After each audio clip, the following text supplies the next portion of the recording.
It's time for some week 1 bold predictions, and we're going to go with the most likely to the least likely.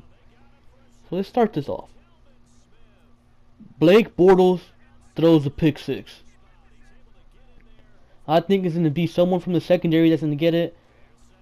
I think it's probably going to be Kareem Jackson, but the reason this one's probably the most possible of them all is because I want to say the past 3 out of 4 games that we've played against the Jaguars, Blake Bortles has thrown a pick six. So I don't really think it's that far-fetched, but it's still bold nonetheless whenever you predict a defensive score.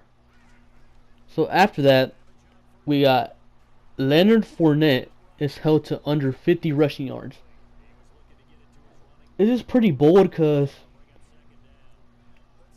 it's kind of rare when you hold a running back to under 50 rushing yards, but this is Fournette's first actual game, and he's going up against the best front seven in the NFL.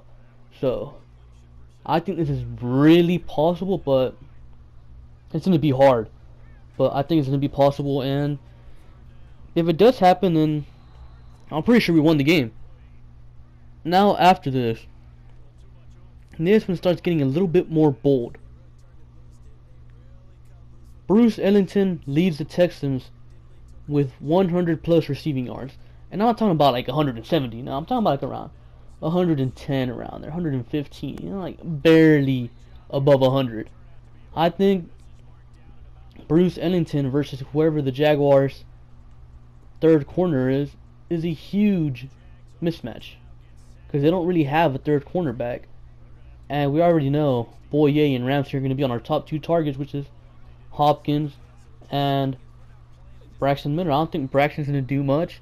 Hopkins is going to do some, but not have a crazy game.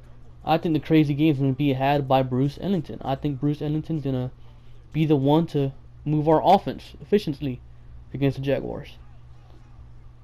It's also kind of bold, though, because he's new to the team, so he might not get as many reps. They might go with a constant 2 tight end set or something, but I don't know. The next one is the Texans front 7 gets 6 sacks altogether. So I think this is possible because we have the best front 7 in the league, obviously, but the Jaguars don't have that good of an offensive line, so it's very, very possible. So don't be surprised if we're all over Blake Bortles the whole time. But the reason this might be a little bit far-fetched is because the Jaguars are going to be a run-first team, so I don't think the opportunities to sack Bortles are going to be there that much. And the final one, and this one's pretty bold. Tom Savage only gets sacked once the whole game. And the reason this is bold is the Jaguars' defensive line is indeed good, but our offensive line is pretty bad, man. Like 3 of our starters are, maybe 4 if Dwayne Brown doesn't play. 4 of our starters probably shouldn't be starting. Our only person on our offensive line that should for sure be starting is Nick Martin, and this is his first year starting, so what does that say about the rest of our offensive line?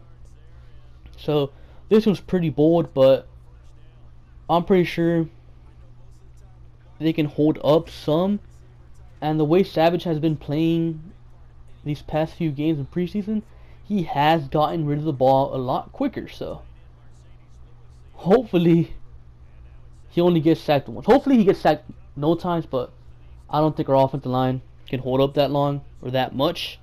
So that's really all I have for today. Comment down below some bold predictions of your own. And yeah, make sure to like and subscribe, and I'll catch you guys later. Peace.